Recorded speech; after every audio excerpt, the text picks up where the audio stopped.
Levanta o seu banco para as pessoas chegarem e adore a Deus, celebre a Deus, porque Ele tem sido fiel para conosco. Sonda-me, Senhor, e me conhece, quebranta o meu coração, transforma-me conforme a tua palavra, e enche-me até que em mim se ache só a ti. Então usa-me, Senhor.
Transforma-me, Senhor. Transforma-me conforme a tua palavra, e enche-me até que em mim ache só a ti.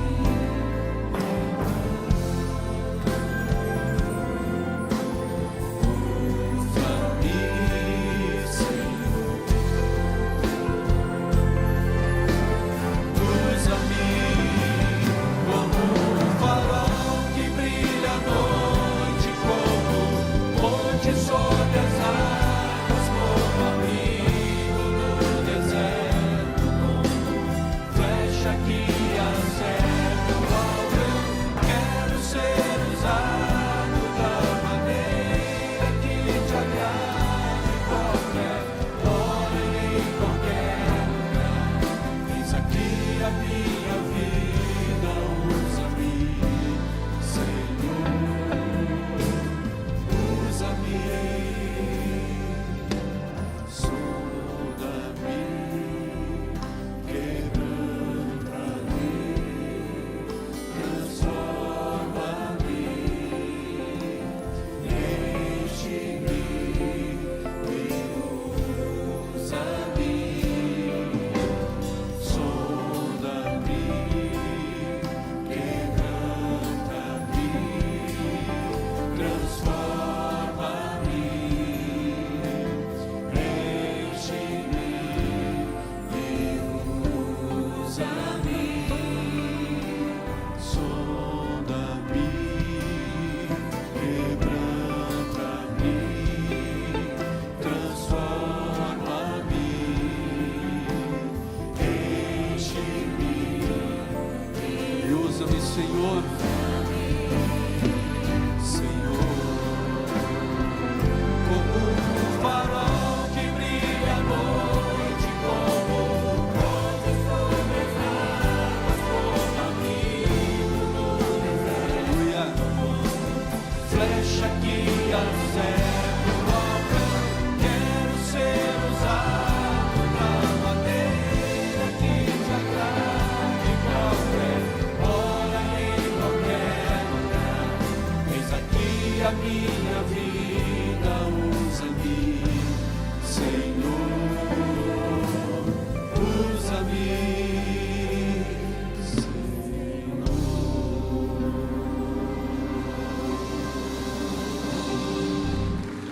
Aleluia.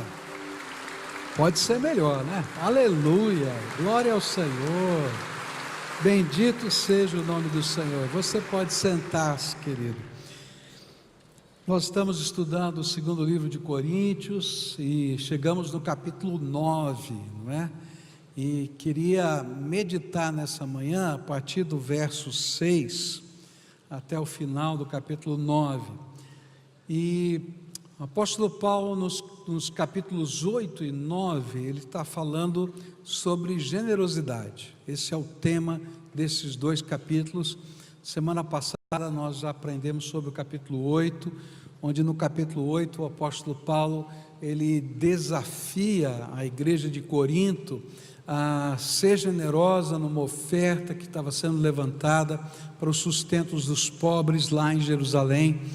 E ele usa como exemplo, como testemunho, as igrejas da Macedônia, que foram liberais nesse propósito. E ali ele nos dá princípios que norteiam a nossa generosidade. Agora no capítulo 9, ele continua o assunto e ele apresenta para a gente as motivações que devem fazer parte da nossa generosidade.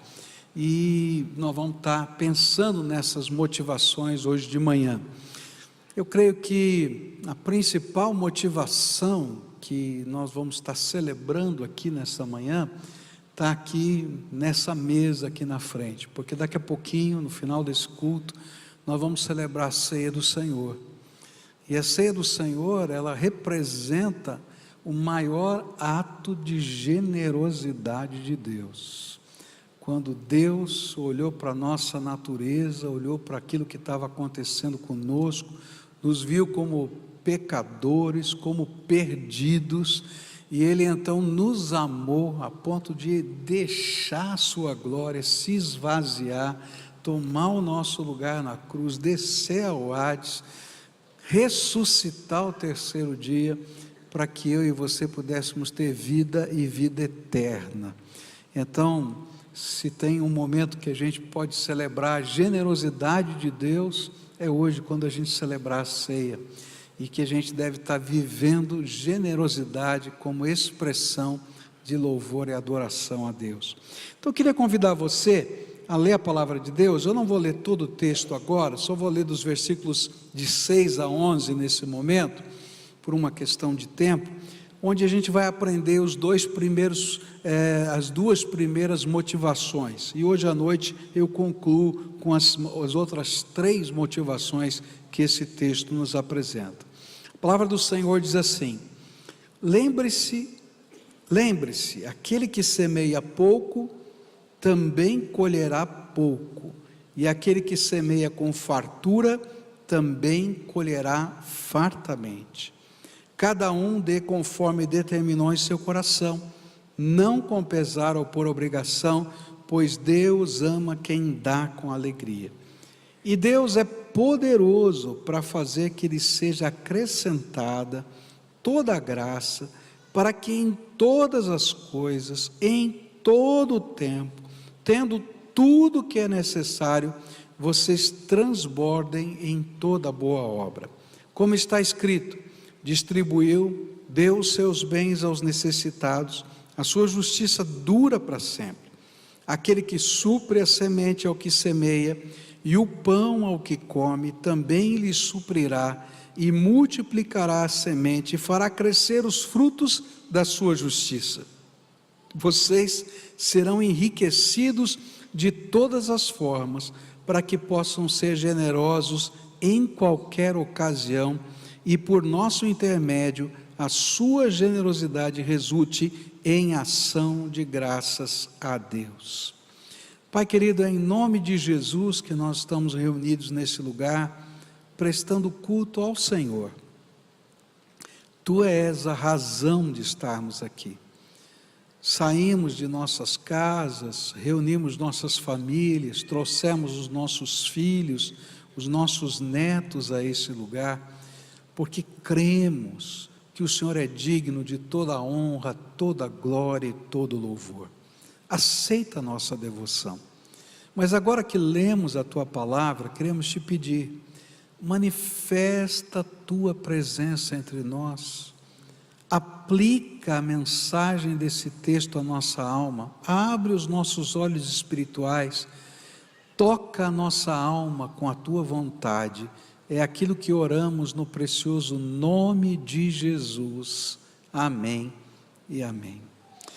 Ok, Ok, qual seria então a primeira motivação à nossa generosidade? Nesses versículos a gente vai aprender que a primeira motivação que Paulo nos apresenta é que Deus é poderoso e capaz para nos suprir. É dele que vem toda a graça sobre a nossa vida. Graça que é favor que eu não mereço, tanto de bênçãos espirituais quanto de bênçãos materiais. O que Paulo está tentando dizer é que, ainda que o seu sustento venha do suor do seu rosto, e a Bíblia ensina isso lá no livro de Gênesis, que é com o nosso trabalho que nós levantamos o nosso sustento, se Deus retirar a mão de bênção sobre nós, você vai suar muito e não vai sobrar nada. Deus é que supre a nossa vida em todos os aspectos. E eu não estou falando só de grana, porque às vezes quando a gente está falando sobre generosidade, sobre essa questão toda que a Bíblia está tratando em 2 Coríntios 8 e 9, a gente só pensa em grana. Mas na verdade, a generosidade de Deus vai muito além do suprimento, do alimento, do dinheiro. A generosidade de Deus para com a nossa vida tem a ver com tudo que envolve a nossa vida. Tem a ver com o nosso bem-estar, tem a ver com a nossa saúde, tem a ver com a nossa alegria, com os nossos relacionamentos. Deus supre de graça a nossa vida. É isso que Paulo está falando. E tudo provém dele para nós. E se nós entendermos que tudo provém dele, fica muito mais fácil eu aprender a viver generosidade. Há muitos anos atrás eu conversava com um diácono da igreja que eu era pastor em São Paulo, e ele era um imigrante da Rússia, e ele então tinha vindo, numa das levas de imigração, e se instalou no interior de São Paulo para ser um agricultor. E ele então, agora já estava há muitos anos na cidade, ele disse assim: pastor, o povo da cidade não entende que a gente depende tudo de Deus. Eu falei: mas por que o povo da cidade não entende?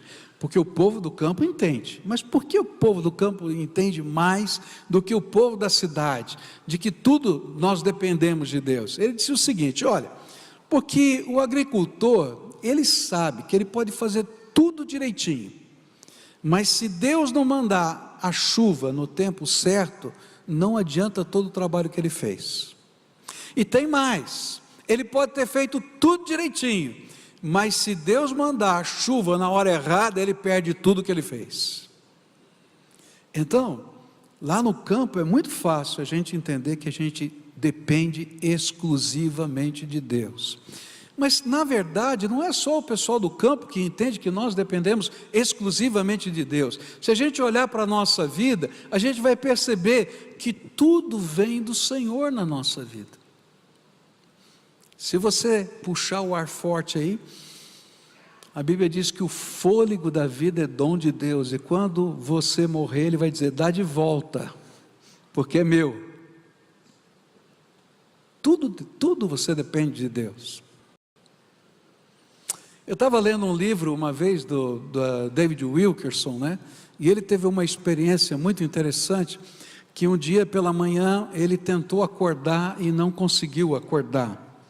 E ele dizia nesse livro que ele tentava mexer os braços e os braços não mexiam. Ele tentava falar e a boca não se movia. Ele tentava mexer as pernas e as pernas não mexiam. E ele disse: que profunda agonia. E nessa hora o Espírito Santo de Deus começou a se mover dentro dele e dizer: você depende de mim. Até para as coisas mais simples da vida. E aí Paulo diz assim: olha, se você entende que você é suprido por Deus de todas as maneiras, então você pode adorar a Deus através da generosidade. Por quê? Porque você vai compreender que Deus pode usar a sua vida para abençoar outras vidas. E na medida em que isso está acontecendo, você sente alegria no seu coração em adorar a Deus. A Bíblia vai ensinar para a gente que aquilo que a gente faz, não é, em termos de generosidade, é um reconhecimento e gratidão por tudo quanto Deus já tem feito por nós. E é bom lembrar aquele texto que estudamos já a semana passada, que é Mateus 25:40, onde a Bíblia diz assim: e responder-lhes-á o rei, em verdade vos digo, que sempre o que fizestes a um destes meus irmãos, mesmo dos mais pequeninos, a mim o fizestes. Quando nós somos generosos, nós estamos demonstrando gratidão àquele que tem sido generoso em tudo e sempre para conosco. E aí nós transformamos de uma maneira prática esse reconhecimento de todo o bem que Deus tem nos feito em ações de louvor a Deus, que se expressam de uma maneira prática na vida das pessoas.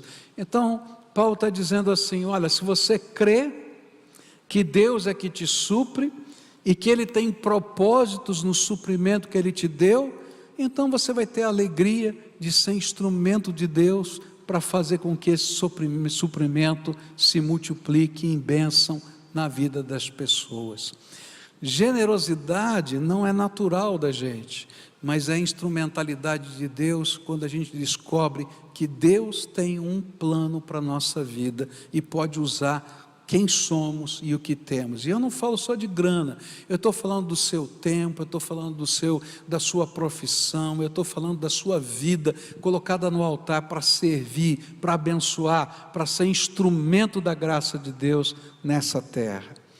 Segunda motivação que esse texto vai apresentar para a gente, vai apresentar para a gente uma lei que aparece em toda a Bíblia, no Velho e no Novo Testamento, que eu vou chamar de lei da semeadura e da colheita, e se encontra nos versículos 6 e 7 que a gente leu.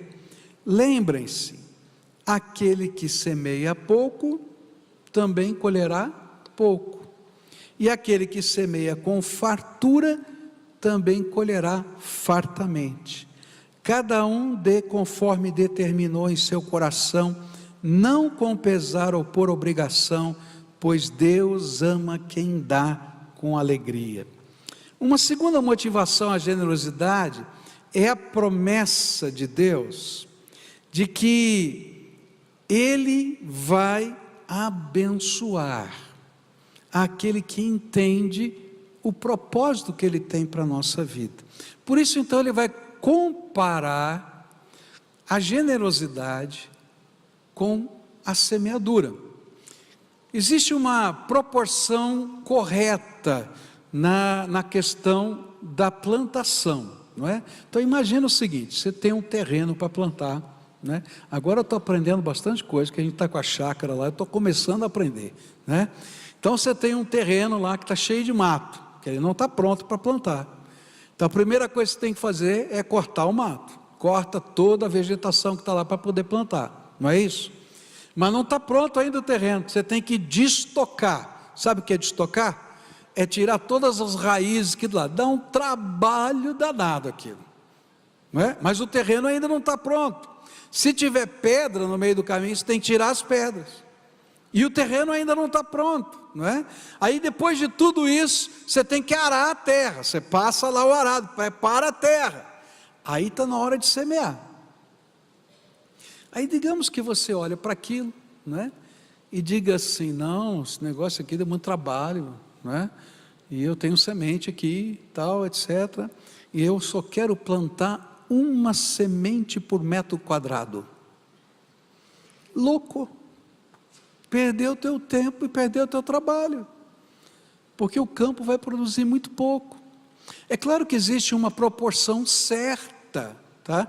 E essa proporção ela tem que ser seguida. Não adianta lançar mais semente do que o campo suporta, mas também não adianta lançar menos semente do que o campo pode ser útil. Por isso é que a Bíblia vai dizer, tanto no capítulo 8 quanto no capítulo 9, não é? Que a nossa contribuição é proporcional àquilo que Deus tem nos dado, àquilo que Deus tem colocado, àquilo que o campo pode produzir. E Ele também vai dizer que vai depender do seu coração. Se você não quiser investir a semente, você vai perder. É muito comum a gente dizer que o agricultor que come a semente não vai ter nada para comer no ano que vem. E dessa mesma maneira, Deus está ensinando para a gente que existe uma lei com relação à generosidade. Quando eu entendo que Deus é o supridor, Ele está me dando graça, e eu aprendo a viver essa graça com liberalidade no meu coração, Deus continua derramando graça sobre a nossa vida. Tem uma velha história, não é? Que conta de um poço que estava no meio de uma estrada, numa daquelas regiões quase desérticas dos Estados Unidos. E esse poço tinha uma bomba, dessas bombas antigas, manuais, de ferro, assim, manuais, no meio daquele deserto. E tinha uma garrafa d'água ali. E era bem no meio do caminho, o pessoal geralmente chegava ali sem quase suprimento nenhum de água. E tinha uma placa bem grande naquela bomba dizendo assim: não beba a água dessa garrafa. Se você beber a água dessa garrafa, você não terá suprimento para continuar a viagem, e o próximo viajante que chegar vai morrer por sua causa também. Se você colocar a água dessa garrafa dentro dessa bomba, o poço é profundo, tem água, e a hora que você mexer nessa manivela, vai ter suprimento abundante para a sua viagem. E, por favor, encha de novo a garrafa e guarde aqui para o próximo viajante. Por favor, não beba da água dessa garrafa, porque se você beber, vai morrer e o próximo também. Querido, tem muita gente bebendo da água da garrafa e esquecendo da lei da semeadura e da colheita. Quando a gente aprende a viver na economia de Deus, do jeito de Deus, a gente vai poder ver a glória de Deus se manifestando através da nossa vida. Eu tenho certeza que Deus está trabalhando dessa economia para abençoar as nossas vidas, e todos nós temos marcas dessa economia de Deus. Deus, quando Ele trabalha a nossa vida, e você tem os seus momentos, os seus episódios de vida, Ele deixa marcas referenciais para a gente aprender as lições que estão na Bíblia. Então pode ter certeza que Deus já deixou na sua vida marcas referenciais dessa verdade. Deus é quem nos supre, e nós vivemos na dependência dessa semeadura e dessa colheita. Muito provavelmente, o Senhor que trabalha essa dinâmica, Ele vai usar você para semear na vida de alguém. E esse alguém vai ser abençoado, para que também semeie em outro momento na vida de outras pessoas. E esse é um ciclo dentro da nossa vida, para a gente aprender a depender da graça de Deus. E em determinados momentos, Deus vai nos dar suprimento, para que a gente possa também suprir a outros. Eu já fui inúmeras vezes instrumentos, alvo do suprimento de Deus, através de gente que semeou na minha vida. Eu me lembro, por exemplo, quando estava na faculdade teológica, tinha um aluno da faculdade, um pouco mais velho do que eu, já casado, eu ainda estava pensando em casar, né? E a gente estava estudando juntos, ele era um conhecido, querido, não era tão mais velho do que eu, mas ele já estava um pouquinho mais adiante, e ele disse: Pascoal, você sabe inglês? Eu falei: não, eu não sei inglês. Ele falou: você precisa aprender inglês. Eu falei: um dia eu vou aprender, é um sonho, mas agora não dá. Eu trabalho, né, estudo, mal consigo pagar a faculdade e ainda estou pensando em casar. Então um dia, talvez, né? E ele disse: não, mas você tem que aprender inglês. Eu falei: rapaz, eu sei que eu tenho, mas agora não dá. E aí passou uma semana, ele voltou e disse assim: eu e minha mulher oramos por você, e Deus está incomodando a gente, você tem que aprender inglês. Eu falei: tá bom, querido, tá bom, eu sei, um dia eu vou aprender inglês. Ele falou assim: pois é, por isso eu e minha mulher decidimos que nós vamos pagar um curso de inglês para você. E eu falei: misericórdia. Gente, ele era um companheiro meu, mas Deus usou a vida dele para suprir a minha vida. Eu tenho certeza que você tem na sua vida pessoas que foram instrumentos de Deus, que semearam na tua vida, que te abençoaram. E eu quero dizer para você que elas foram parte do suprimento de Deus, foi o mover da economia de Deus. E sabe o que Deus estava querendo ensinar para a gente com isso? Que esse é um valor de generosidade que tem que fazer parte da nossa vida. E quando a gente aprende a semear, pode ter certeza que Deus vai dar colheita. Eu aprendi que Deus trabalha essa questão da semeadura e da colheita de maneiras tão diversas. Eu me lembro de uma viagem que fiz para a Índia, na década de 90 do século passado. É ruim ficar velho, né? Século passado, né? E eu me lembro que foi uma das primeiras viagens internacionais que eu fiz, e já estava aqui pastoreando essa igreja, e aconteceu uma coisa que nunca mais aconteceu na minha vida, não é? Muita gente chegava e dizia assim: pastor, sentindo no meu coração dar uma oferta para o senhor viajar para a Índia. E gente, foi muita oferta. Eu acho que foi perto de uns $5.000, que veio de outro. E eu cheguei para minha mulher e falei assim: mas é muito dinheiro, não sei, eu vou deixar um pouco aqui, e porque não precisa, a viagem está paga, eu só tenho despesas ali pequenas e tal. Ela disse assim para mim: olha, se Deus mandou esse dinheiro, Ele tem algum propósito, leva tudo. E eu gastei tudo, porque chegou lá, estourou uma guerra, e nós ficamos 42 dias no meio de uma guerra, com a equipe missionária toda, ninguém tinha dinheiro, e o suprimento da equipe toda, para comprar comida no mercado negro, para conseguir hospedagem, porque a gente ficou no meio do caminho, numa aldeia lá, e todas as outras despesas, transporte, etc., que a gente teve que fazer, que estavam totalmente fora da previsão, para toda a equipe foram pagas com essas ofertas que vieram desses irmãos. Assim funciona a lei da semeadura e da colheita. O Senhor está semeando na minha vida, para eu aprender a semear na vida do outro, e Deus dá a abundância conforme o propósito dEle, para a graça dEle.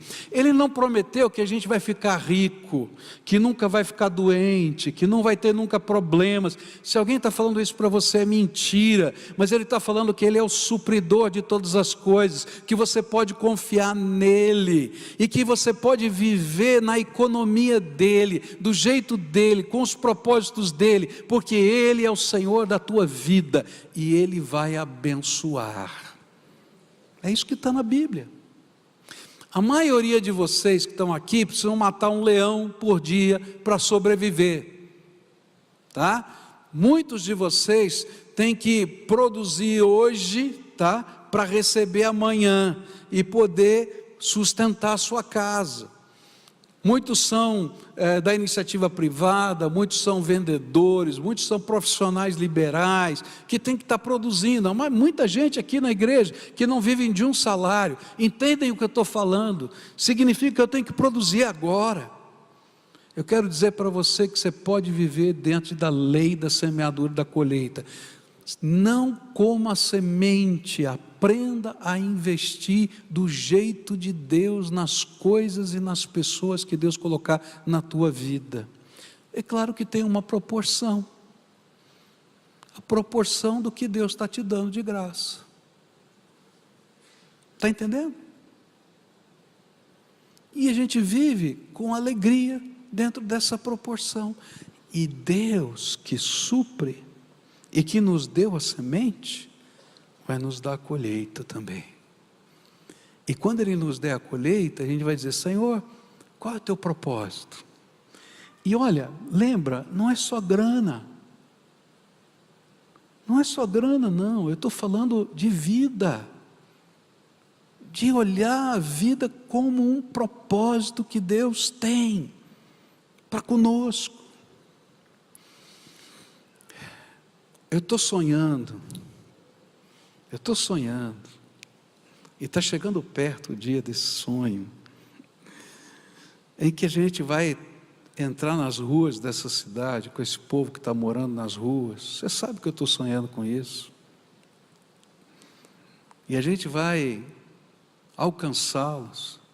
E talvez a gente tenha que alcançá-los, esse povo envolvido com crack, envolvido com tanta coisa que não consegue sair da rua.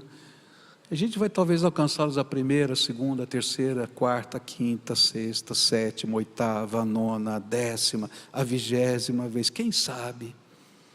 Para que um deles possa sair daquelas ruas e ser transformado. E sabe, para a gente, quem sabe tirar um da rua, eu vou precisar de 100 de vocês me ajudando. Mas nós vamos fazer uma festa quando aquele um sair. Sabe por quê? Porque a gente semeou em nome de Jesus, e Ele vai nos dar colheita. Ele vai nos dar colheita. E sabe, a Bíblia vai falar para a gente, eu vou falar hoje à noite, do efeito dessa colheita. O efeito dessa colheita também está na vida daqueles que são abençoados. E a Bíblia vai dizer para a gente da alegria deles. Você imagina quando a gente puder trazer uma família inteira aqui, não é? E essa família dizer assim, ó, estava perdido, nem sabia onde estava, mas está aqui agora, no seio da nossa casa, porque o Senhor Jesus usou a sua vida com generosidade. Querido, generosidade não é só grana não, tá? Generosidade é uma atitude de alma, a mesma atitude que veio do Senhor Jesus, representada aqui nesse memorial, de dar-se a si mesmo. Eu fico sonhando com esse dia que essa obra vai começar, e vai ter várias etapas dessa obra. Você precisa orar, e eu estou orando por isso, porque a palavra de Deus diz que a gente tem que orar para que Deus levante trabalhadores para essa seara, e esses trabalhadores são voluntários, queridos. Eu não tenho como ter missionários de tempo integral para fazer esse trabalho. Nós estamos sonhando em ter 3 equipes, que vão sair 3 noites por semana, nas ruas, para trabalhar com essa gente. Só que para essas 3 equipes, eu preciso de 3 equipes por dia, porque eu preciso de uma para levantar alimentos, outra para cozinhar os alimentos, e a outra para sair de noite para distribuir e fazer os contatos, para dizer, vamos sair da rua, porque esse é o jeito que a gente aborda. Depois eu vou precisar, além dessas 3 equipes, de gente que possa me ajudar na triagem, de gente, profissionais da área de saúde, profissionais da área social, que possam gastar tempo conversando com essa gente. Depois eu preciso de gente que ensine ofícios, que trabalhe uma nova reprogramação de vida. Eu preciso de gente que queira semear na vida de outros. E eu vou dizer, hein, era mais fácil dar dinheiro.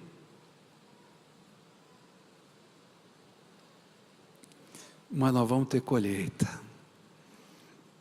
E sabe, queridos, a colheita não vai acontecer só com eles, acontece com a gente, porque a Bíblia tem algumas promessas sobre isso para nós. E é interessante, quando a gente começa a olhar esses textos da palavra de Deus, a gente fica impressionado. A Bíblia diz em Mateus 10:42, e aquele que der até mesmo um copo de água fresca a um destes pequeninos, na qualidade de discípulo, em verdade vos digo que de modo algum perderá a sua recompensa. É incrível. Nessa lei da semeadura e da colheita, a Bíblia está dizendo que até um copo de água fresca vale na contabilidade de Deus. E Deus registra para dizer, eu vou abençoar. Para você entender, a cultura, não é, do Oriente é um pouquinho diferente da nossa cultura. No Oriente, de modo geral, tá? O primeiro aspecto de hospitalidade de alguém, de boa educação de alguém, é oferecer água. Então você imagina lá no tempo de Jesus, não é? No jeitão de ser daquele tempo, a pessoa vinha caminhando, sol, calor. Então quando ele chegava num lugar, a pessoa oferecia água fresca, dizia, quer um pouco de água fresca. Esse era o costume. Quando eu estava na Índia, né, no treinamento que a gente fez para essa viagem missionária, a missionária que estava nos treinando, uma inglesa, ela disse assim, aqui nessa cultura, uma cultura oriental, o costume é oferecer água. Qualquer lugar que você for, que você chegar na casa ou for conversar com alguém, a primeira coisa que ele vai fazer é oferecer água para você. E eu quero dizer para você que é uma grande falta de educação, é uma grande desfeita você recusar a água dessa pessoa. E aí a gente disse assim, mas missionário, o negócio é o seguinte, e a origem dessa água? Gente, né? E o pior era a cara dos utensílios que eram servidos, né? A água era servida. Ela olhou bem para a gente, sim, vocês não são missionários? Agradeça a Deus e tome. Missionário é assim. Então era pela fé. A gente olhava para a água e dizia, tenha misericórdia. Para alguns eu dizia assim, você tem água de coco? Que tinha muito coco por lá. Eles diziam, eu tenho, que coisa, eu adoro água de coco. Eu ficava tão feliz quando tinha água de coco, mas tinha lugar que não tinha, então tinha que tomar água.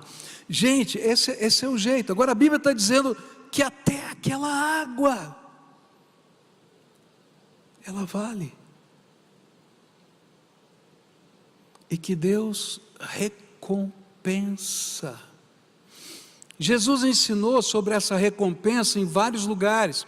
Ele vai dizer para a gente, não é? Que dai e dar-se-vos-á, boa medida, recalcada e transbordante. Palavra do Senhor Jesus. A gente vai encontrar no Velho Testamento esse mesmo princípio, em vários lugares do Velho Testamento, principalmente mais lembrado é Malaquias 3:10, quando vai dizer, trazei os dízimos, não é? A casa do tesouro, não é? E fazei prova de mim, se não vos abrirei as janelas dos céus e não derramarei sobre vós abastança. O que a Bíblia está ensinando não é que a gente vai ficar rico, é que na economia de Deus, o supridor, ele vê o que come a semente e o que planta a semente. E Ele abençoa o que planta a semente. E na medida em que a gente planta a semente, vem o fruto. E o fruto é graça do supridor. Mas o quanto de semente você vai plantar depende da proporção do terreno, senão não vai funcionar. Então você tem, a Bíblia vai ensinar sempre que a nossa liberalidade é proporcional. E também depende, não é, daquilo que Deus vai fazer. Porque uma semente pode dar, né, 30, 60, 100, como está na Bíblia. Ele que vai derramar graça sobre a nossa vida. O que a Bíblia está tentando ensinar para a gente? É que a economia de Deus funciona quando a gente aprende a imitar o nosso Senhor. E se você não é um adorador de semente, e você pode entender que a semente veio do Senhor e que tem propósitos, então você começa a ser instrumento de Deus no uso da semente. E que liberdade, queridos, e que alegria, e que prazer, e que bênção, porque Deus ama ao que dá com alegria. E lembra, isso não tem a ver só com grana, não. Isso tem a ver com o teu tempo. Quantos estão aqui e só frequentam o culto de domingo? e não estão envolvidos em nenhum projeto missionário, nenhum ministério, nenhum serviço. Me perdoem, que pobreza, porque Deus transformou a sua vida para ser uma bênção. A Bíblia diz: sê tu uma bênção. Você tem que estar envolvido. Não é só a grana não, viu, querido? São os olhos para perceber as necessidades das pessoas e dizer: Senhor, pode me usar para a tua glória. É a nossa profissão, como parte da nossa vocação. Deus não te fez o que você é na tua profissão por acaso. A tua profissão foi instituída pela graça de Deus na tua vida para ser uma bênção. Usa a tua profissão para a glória do Senhor Jesus. Isso faz parte dessa generosidade. Não é só grana, é o seu tempo. Agora, lembra, tudo é proporcional ao que Deus tem te dado. Por isso, para alguns que estão fazendo demais, eu vou dizer: cuida da tua família, porque tem que ser proporcional. Talvez você tenha um filho desassistido, enquanto você está cuidando de muita gente, e tem que haver equilíbrio. Mas enquanto a gente está fazendo essas coisas, o Deus que nos deu a semente, nos dá abundância.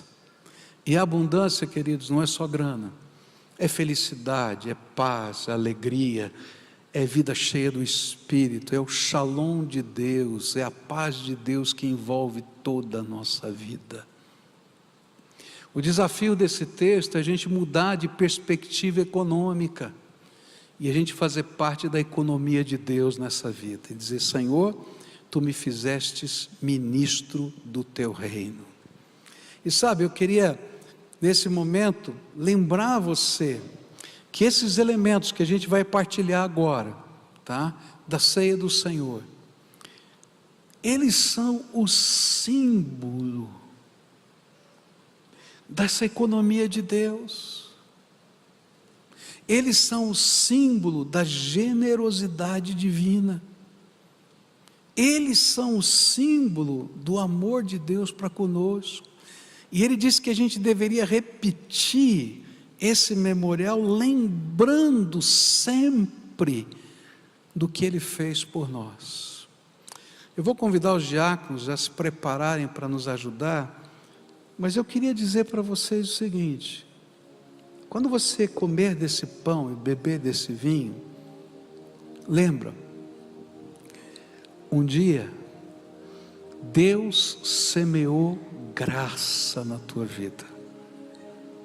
Ele semeou vida, o fôlego da vida está sobre você. Ele semeou saúde, ele semeou trabalho, mas tudo isso aí é pequeno perto dessa graça que ele está semeando, porque ele se deu por você. E quando você estiver bebendo do vinho, lembra que ele te convidou para ser parceiro dele nos projetos que ele preparou para que essa graça se espalhe. Você lembra da história da Índia? Quando eu falei para você que eu recebi mais do que eu podia, mais do que eu achava que precisava. Deus em Cristo Jesus te deu mais do que você precisa, para que através de você, o mais que ele colocou, seja abençoante, seja semente na vida dos outros. Eu queria convidar você que crê no Senhor Jesus Cristo, que já o recebeu como Senhor e Salvador da sua vida, que já deu a sua pública profissão de fé, já foi batizado conforme a palavra de Deus ensina, que está em comunhão com o Senhor e com a sua igreja, a participar desse memorial conosco e celebrar Jesus, semente da graça de Deus. Fica de pé todo o povo de Deus, levanta a poltrona para que os diáconos possam passar, e à medida que você for recebendo os elementos, você vai sentando para que eles possam saber, e celebra Jesus, semente da graça de Deus em nós, e desafio: para que a gente possa semear na vida de outros.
Sentimento de comunhão, em gratidão ao Senhor pelo que Ele fez, pelo que Ele faz e por esse tempo tão precioso aqui.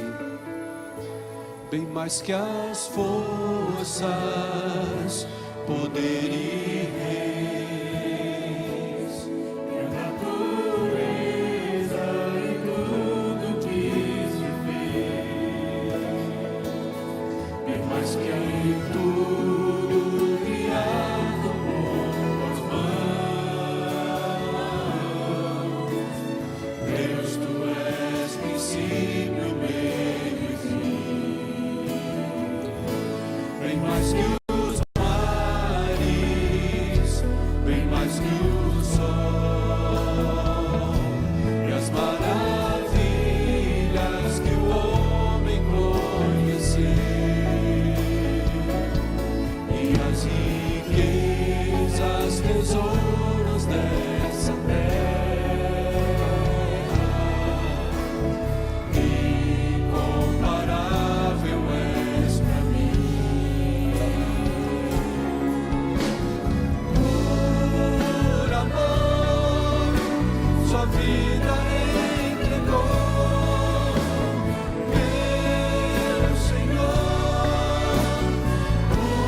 mais que as forças, poder e reis, que a natureza e tudo que se vê,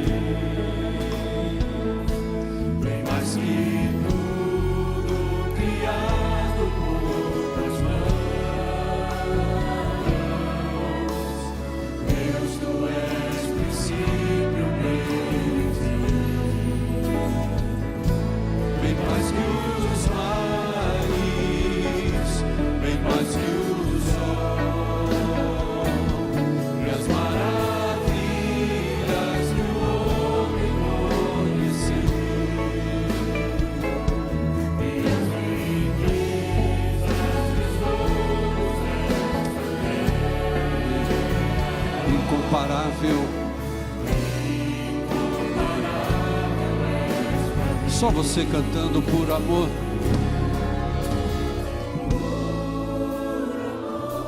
A sua vida.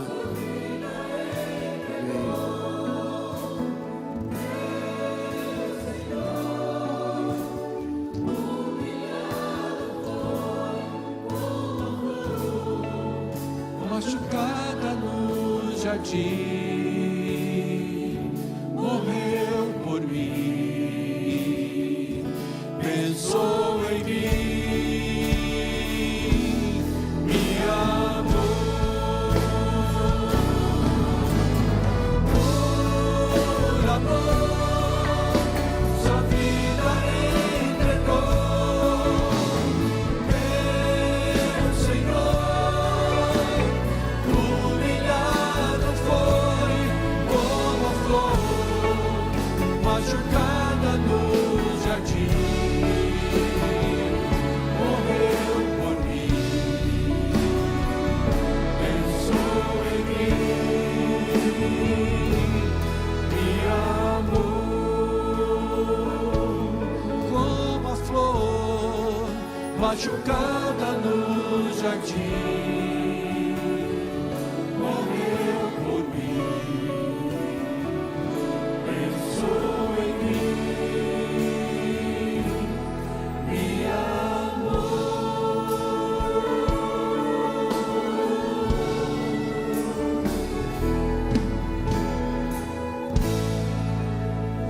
Amém. Glória a Deus.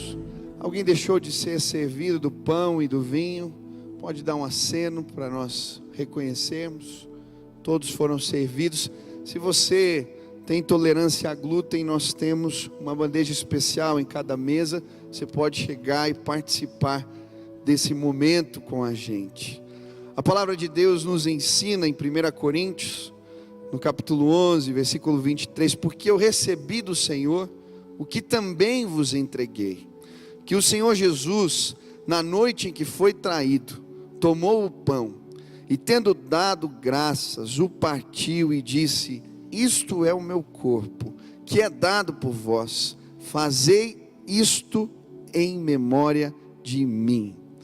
Eu creio que esta é uma ordenança de Jesus, e também este é um memorial de fé. A Bíblia nos ensina que devemos, nesse tempo, quando lembramos do sacrifício de Cristo, fazer um autoexame, olhar para a vida e procurar entender se de fato temos no dia a dia da vida, fazido valer, honrado o sacrifício de Jesus por nós. E hoje eu queria que, antes de tomarmos do pão e do cálice, você fechasse um pouco os seus olhos e você tivesse esse tempo de passar na sonda de Deus. Como é que está a tua vida? Como é que está a tua história? O que você precisa acertar? Jesus morreu por mim e por você. Ele pagou um alto preço. Nós precisamos honrar o sacrifício de Jesus. Se avalie agora, se autoexamine. Peço ao Espírito que te mostre como você pode melhorar, como que você pode entregar mais, como é que você pode ser ainda mais excelente.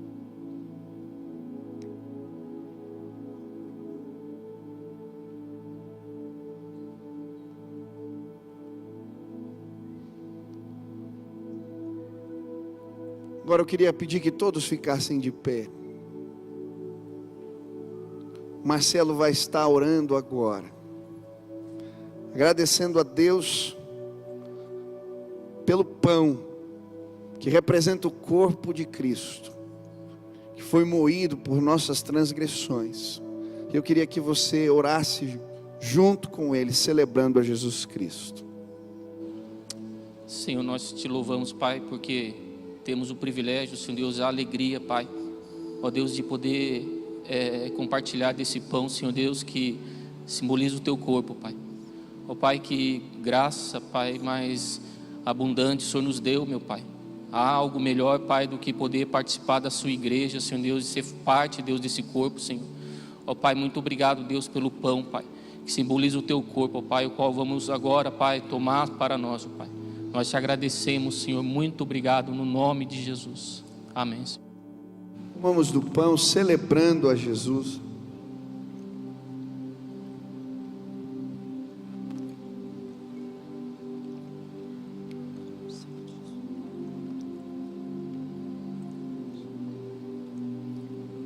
Agora a Andréia vai estar orando, celebrando o sangue de Jesus representado pelo vinho. Senhor Jesus, obrigada, Pai, pelo privilégio, ó Deus, de estarmos na Tua casa, Senhor, mais uma vez participando, ó Deus, pelo este memorial, Senhor, que simboliza o sangue de Jesus Cristo na cruz vertido pela minha vida, Senhor Jesus. Obrigada, Pai, pelo tanto amor assim demonstrado a mim, Senhor.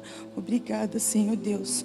Faça-nos, ó Deus, dignos, ó Deus, de estar sentando, Pai, na mesa deste banquete celestial, Senhor. Eu agradeço ao Senhor no nome de Jesus. Amém. Amém. Bebamos do cálice, celebrando a Jesus.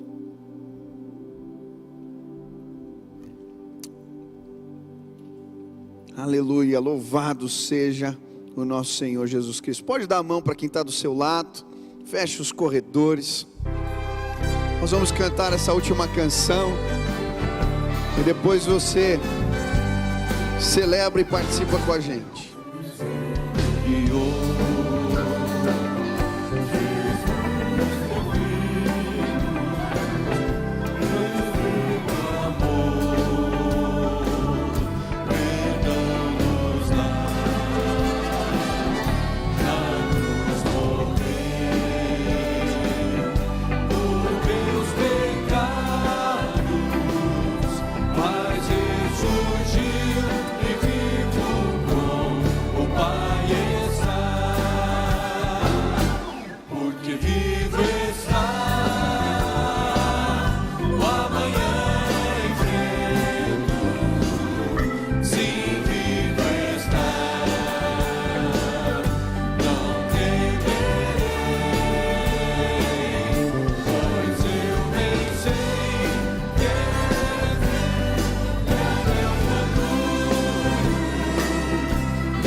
Porque vivo está, porque vivo está, o amanhã enfrento, sim, vivo está, não temerei, pois eu pensei que é Ele o meu futuro, e a vida vale a pena, Cristo vivo está.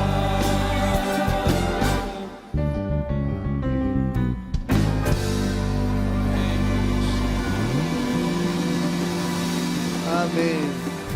Queria orar por você. Uma criança perdeu uma joia aqui, um anelzinho. Se é da sua filha, pode vir buscar aqui. Vamos orar. Senhor, muito obrigado por esse tempo de celebração, de festa, de culto que oferecemos a Ti.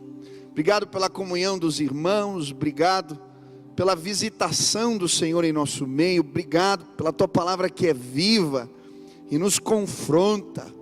Eu quero pedir que o que ouvimos hoje aqui, o que aprendemos, possa frutificar em nossas vidas e nossos corações. E que o amor de Deus, o nosso Pai, a graça de nosso Senhor Jesus Cristo e as consolações do teu Espírito repousem sobre o teu povo aqui presente, sobre a tua igreja espalhada na face da terra. Faz assim, Senhor, essa é a nossa oração, em nome de Jesus, amém. Deus te abençoe, vai na graça e paz do Senhor.